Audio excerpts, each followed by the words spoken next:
Nanawagan si Senator Alan Peter Cayetano sa pamahalaan na hilingin sa International Criminal Court ang pansamantalang pagpapalaya kay dating Pangulong Rodrigo Roa Duterte at ipasailalim ito sa house arrest habang hinihintay ang paglilitis. Sa inihaing resolusyon ni Cayetano, nakasaad na dapat payagan ang pansamantalang paglaya ng 80 anyos na si Duterte batay sa humanitarian grounds.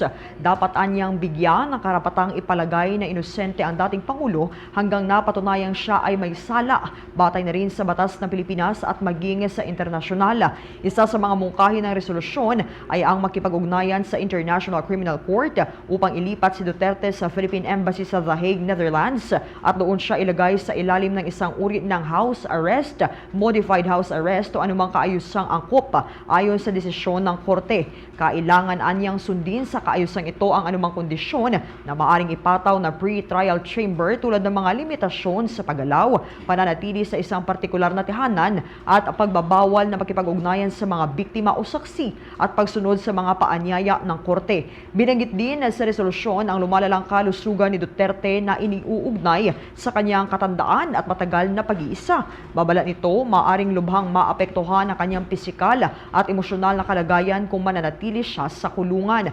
Nanawagan din ito ng habag at kagyat na aksyon na nagsasaad na ang pagbibigay kay Duterte ng pagkakataong makasama ang pamilya at ang mga kaibigan sa kanyang mga huling taon ay isang simpleng anyo ng dangal at ang pagkakait nito ay isang uri ng kawalan ng katarungan. 4 na buwan ang nasa kustudiya ng International Criminal Court si dating Pangulong Duterte matapos siyang arestuhin ng International Police noong Marso 11 nitong kasalukuyang taon na pagbalik mula sa Hong Kong. Inaresto siya base sa isang International Criminal Court arrest warrant dahil sa kaso crimes against humanity at agad na dinala sa The Hague, Netherlands kung saan siya kasalukuyang nakakulong.